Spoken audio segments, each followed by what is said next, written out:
د خور مینه لنډه او ډیره دردونکې کیسه. هیله دا چې تر پایه راسره واورئ. د خور د واده مې 6 کاله ووتل، خو زه کله هم کور ته نه وم تللی. مور او پلار به مې کله کله اختر یا هم برات کې ورتلل. یو ورځ په خپل اتاق کې ناست وو چې ښځې مې راته په خبرو پیل وکړ.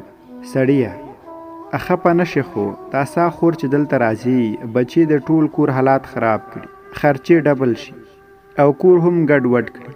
او ستا مور خو نو کله موږ نه پټ ورته د صابونونو پاکټونه هم په پنډ کې ورکېږدي، کله ورته کالي ورکوي او کله خلا ورته د ورجو څخه هم پلاستیک ډک کړي. نو ته داسې وکړه چې مور ته دې ووایه دا خو زموږ کور دی، کوم د خیرات او زکات مرکز خو نه دی، دا کارونه دې دلته نور نه کوي. د ښځې په دې خبرو سره مې مور ته ډېره غوسه شو چې په دې سختۍ زه ګټم او مور مې خور ته ورکوي. ورځې تېرېدې چې ورځ مې خور کور ته بیا راغلی وه. وړوکي بچې د ماما کور په ګڼلو او خوشحالۍ له وجې منډې رامنډې وهلې چې د ټي وي ریموټ یې مات کړ. زه مې مور ته ورغله، ورته مې وویل چې خور ته مې ووایه دلته صرف د اختر په ورځو کې راځي او بس نور دې نه راځي. او مورې تا ته چې کوم صابون ورجې او د کور سامان ورکوې دا نور بند کړه. دا کیسې دې زما نه دي خوښي. مور مې غلې ناسته، هېڅ څه نه ویل، ګویا هغې سره هم د خپل د سرپناه غم و، ځکه چې نن سبا خو زامن چې واده وکړي بیا مور او پلار هم هیر کړي او یا خو هم زما د خور بې وسۍ هوش او حواس غلي کړي وه. درنو اورېدونکو، که تاسو زموږ چینل ته نوي راغلي یاست نو هیله دا زموږ چینل در سره سبسکرایب کړئ. زه پوهه نه وم، خو خور مې زما ټولې خبرې په بله کوټه کې اورېدلې وې، هسې هم راته ونه ویل. مازدیګر 4 بجې شوې، خور مې خپل بچي تیار کړي وو. راغږ یې کړل، وروره مونږ خو دا د موټر تر هډې پورې لږ ورسوه. ما ورته د دروغ یو ست وکړ چې یو څو ورځې به دې تېرې کړې وې که نه. خور مې مسکی شوه، وایي نه وروره خیر اوسي، د ماشومانو رخصتي خلاصې شوي دي، باید موږ لاړ شو. څه وخت وروسته موږ دواړو ورونو خپل منځ کې ځمکه تقسیموله چې مور مې خور هم راوغوښته. مور مې په دې تاکید کوه چې باید خور ته مې هم یو څه برخه ورکړي. خو موږ مکمل د خور له برخې انکار وکړ او ورته ومې ویل چې هېڅ حق یې نشته. خور ته مې څه بدې ردې هم وویلې، خو هغه غلې ناسته وه. له شا مې ښځې هم راغږ کړ چې دا خو د سوال ځای نه دی، زموږ خپله بچي همدې ځمکې ته ناست دي، هر څوک د خپل کار کوي. مشر ورور مې بیل شو. څه وخت وروسته زما یو زوی په یو داسې ناروغۍ واوښته چې له مال حال او دارایۍ خلاص کړ. نور را سره هېڅ نه و پاتې چې پرې ویلګوم. ښه قرضداره هم شو، د کور د خوراک څښاک لپاره، سودا اخیستو لپاره د پیسو هېڅ درک نه لګېد. تنها په خپل اتاق کې په همدې غمونو کې ډوب ناست. شاید پر خپل حالات مې ژړل چې په دې وخت کې مې خور زمونږ کره راغله. ما د ستړي مشي څخه لا مخکې له ځان سره وویل چې دا منحوسه خو بیا راغله. دې وخت کې مې خور راغله او له ما سره کېناسته. ما مې ښځې ته وویل چې یو څه تیار کړه. راغږ یې کړ، دا خو څه هوټل نه دی او نه د څه تیارولو ضرورت شته، نه یې شم کولی. خور مې غلې ناسته وه، هېڅ یې ونه ویل، لکه چې هېڅ یې نه وي اورېدلي. وروسته را نږدې شو، وروره خفه یې؟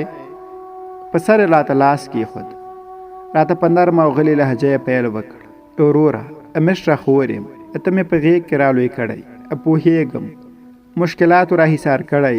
له سترګو یې په معصوم چاودلي مخ ناګهانه څو بېواره وخت کې راغلی. څو ځله دا الفاظ تکرار کړل، خور دې له تا قربان شي وروره، راته کړلي. دا وګوره که نه، څو تاره ویښته دې هم سپین شوي دي، ولې فکرونه کوې؟ ها وروره بچي مې مکتب کې و، ما ویل په منډه به مې دا ورور وګورم، نو ځکه راغله. خبرې ډېرې اوږدې نه کړې. شاید زما او د ښځې په خبرو به مې څه نا امیده شوې وه، خو خپلې مینې نه پرېښوده چې لرې پاتې شي. خپل د څادر پیسکې ته یې لاس کړ، یوه تړلې غوټه یې ترې راخلاصه کړه. راته یې وویل ته لیونی هسې خفه کېږي، خور خو دې شته. او له همدې سره یې ترې د خپل د ناوېتوب 4 د سرو زرو بنګړي راکړه. دا واخله وروره، دا خرڅ کړه، یو څه وخت خو به دې د کور خرچه او د زوی علاج شي. دا مې همدې سختې ورځې ته ساتلي و، بې لاس کړ. د غوټې له څانګې لږې سولېدلې پیسې راواخیستې چې د ټیکري په سکه کې تړلې وې. دا ټول د 10 شلو او 50 روپیو نوټونه وو. ګویا همدا یوه یې په اثر او جمع شوې خزانه وه. زما له خولې هېڅ خبره نه وتله. شاید په کړو کارونو مې په خیمانتیا همدا خاموشي وه راته کړلې. وروره ستا دې قسم وي که د دې بنګړو په باره کې چاته څه ووایي. په تندي یې له مینې ښکل کړه. هماغه خپلې ټولې کړې 1000 روپۍ راکړه. وایه وروره په دې مې ورېرونو ته غوښه راوړه چې خوشحاله شي. نورې د خبرو تاب نه درلود. همداسې په خلونو سترګو تیزه تیزه روانه شو. شاید خپل وخت کې له ما پټول غوښتل. کومې چې له ما سره د مینې په خاطر تویده چې روانه شوه. شاته پښو ته مې چې لیدل اشکېدلې او څو ځایه ګنډل شوي بوټانې په پښو کې وو. یو زوړ ټیکری په سر و. هر وخت به چې راتله همدا یو ټیکری به یې په سر و. شاید د بل د اخیستو توان یې نه و. زه په دې صحنه کې د خور پیداکارۍ ته حیران پاتې وم او هېڅ مې نه شو ویلی. موږ وروڼه څومره خودخوا او مطلبي یو که نه. خور په یوه شیبه کې پردی کړو. د خپلې ښځې په خبرو په راتګ یې تنګیو. د خپلې ښځې په خبرو په راتګ یې تنګیږو.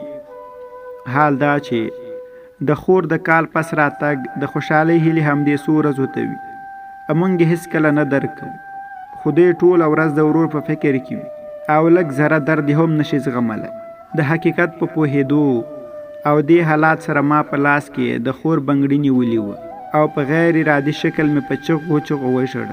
په زړه کې به مې راغلل چې په خپل کور کې به خدای خبر څومره په تکلیف کې وي او څومره سختې به په پردي کور کې تېروي.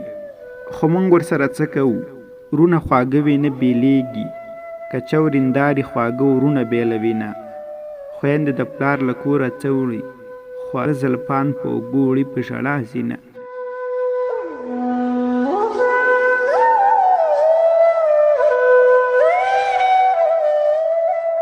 درنو او خوږو اورېدونکو، له دې کیسې مې هدف دا دی چې راځئ خویندو ته مینه ورکړو.